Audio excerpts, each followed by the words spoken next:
अस्सलाम वालेकुम, welcome back to trade with Yaz. उम्मीद करता हूँ कि पिछला हफ्ता आप लोगों का अच्छा गुजरा होगा और ये हफ्ता भी इंशाल्लाह अच्छा गुजरेगा। पिछले हफ्ते से अगर मार्केट को देखें तो ओवरऑल मार्केट साइडवेज थी, कंप्लीट साइडवेज।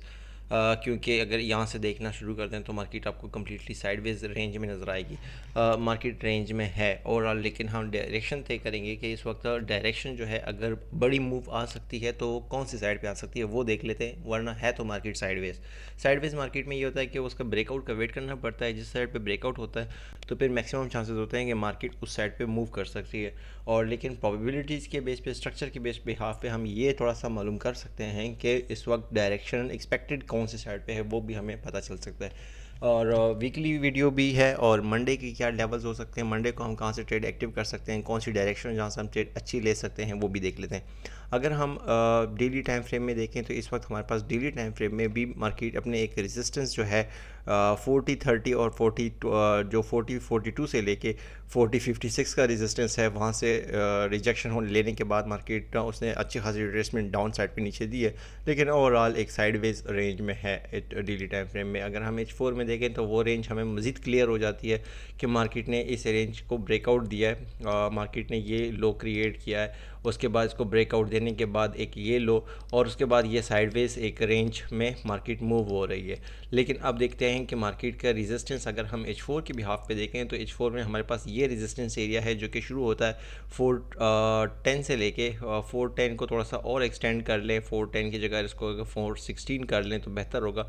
416 से 4013 से स्टार्ट होता है ये एरिया, और ये एरिया आपका 4030 तक जाता है। तो 4030 के ऊपर आप ये डेड एक रेड लाइन लगा, ब्लैक लाइन में आपको लगा के देता हूँ, क्या ये रेड लाइन है मार्केट का।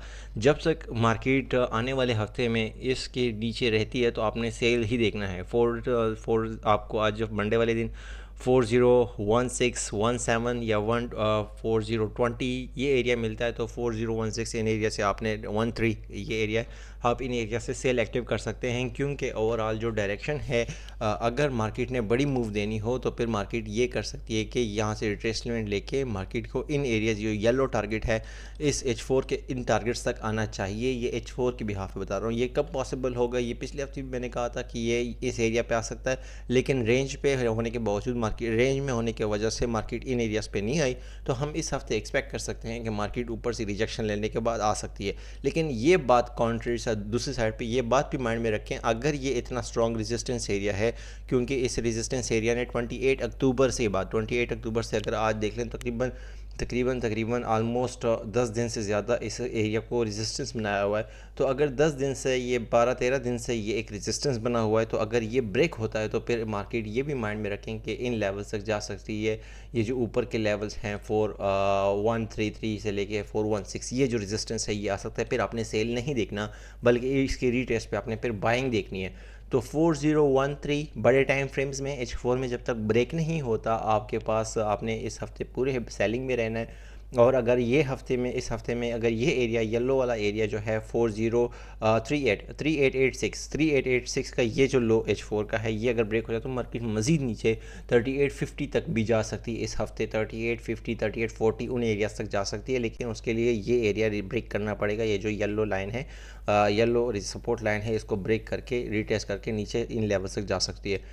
और अगर हम H1 में देखें कि हम किन एरिया से सेल ले सकते हैं, तो इसको तो हमने H4 में विजिबिलिटी कर देते हैं इसकी, ताकि क्लियर रहे। बाकी आप वीडियो को लाइक करें, कमेंट सेक्शन में जाया करें। आप लोग वीडियो लाइक करते हैं तो रिस्पांस अच्छा आता है, तो फिर हमें भी होता है कि वही वीडियो मस्ट बनानी है, उसको मिस नहीं करना। और लेकिन आप लोगों का रिस्पांस जैसे स्लो हो जाता है तो उस तरह हमारी, मेरी तरफ से भी रिस्पांस यही होता है कि स्लो ही होता है। फिर वीडियो को लाइक मस्ट क्या करें। करंटली गोल्ड की प्राइसेस 4001 पे है, और आज अगर सुबह अर्ली मॉर्निंग में हमें इन एरिया से रिजेक्शन मिलती है, और ये एरिया है 4018 4017, जैसे कि H4 में बताया है, और एग्जैक्टली H1 में भी हमारे पास यही सेटअप है कि जब तक इसके नीचे हम इन एरिया से अगेन सेल ले सकते हैं। और H1 में जब ये क्लियर ब्रेकआउट हो जाएगा, एक सपोर्ट जो है H1 का, वो इस वक्त करंटली एक जो सपोर्ट है वो ये है कि 3916 का है, लेकिन उससे पहले M30 में सपोर्ट देख लेते हैं। M30 में उससे भी ऊपर सपोर्ट बन रहा है। M30 में ये आपका सपोर्ट बन रहा है करंटली, और ये है 39 82 से लेके 91 का एरिया, ये एरिया। तो इन एरियाज़ पे अगर अर्ली मॉर्निंग पे सुबह सवेरे इन एरिया ऊपर का तो सेलिंग एरिया बता दिया H1 में भी H4 में भी, लेकिन इन केस मार्केट आ जाती है इन एरियाज़ पे 91 या फिर 3988 87 85 इन एरियाज़ पे आती है, तो फिर आप 83 या 82 कैसल के साथ यहाँ से बाय ले सकते हैं। अगर ये ब्रेकआउट हो गया तो फिर मार्केट इस टारगेट फिर आपने दोबारा से सेल देखना है। तो ओवरऑल क्या सिनेरियो आज का डिस्कस हुआ है मंडे के हवाले से कि अगर इन केस ऊपर 4018 या 4023 इन एरियाज़ पे जाती है, आपने वहाँ से सेल एक्टिव करना है। आपका ये पूरा ब्रैकेट सेलिंग एरिया है, और इन केस मार्केट ऊपर जाए बिना ही नीचे आती है, अगर M30 के अकॉर्डिंग देखें ऊपर नहीं जाती, सीधा ही नीचे आ जाती है, तो फिर आपके पास जो बाइंग एरिया होगा वो होगा 3991 से लेके 3985 का आपके पास बाइंग एरिया 82 के एसएल के साथ। आप यहाँ से बाय करें और आपको आराम से एक अच्छे पिप्स मिल जाएंगे, मोर देन 100 पिप्स आपको मिल जाएंगे। लेकिन इन केस अगर ये एरिया भी ब्रेक हो जाता है तो फिर आपने अगेन सेल देखना है इसकी रीटेस्ट पे। तो ओवरऑल ये सेटअप है मंडे के हवाले से। ओवरऑल मैं बैरिश हूँ, तब तक बैरिश हूँ जब तक 4030 ब्रेक नहीं होता, ये एरिया ब्रेक नहीं होता 4030 का, तब तक मैं सेल साइड को ही प्रेफर करूँगा।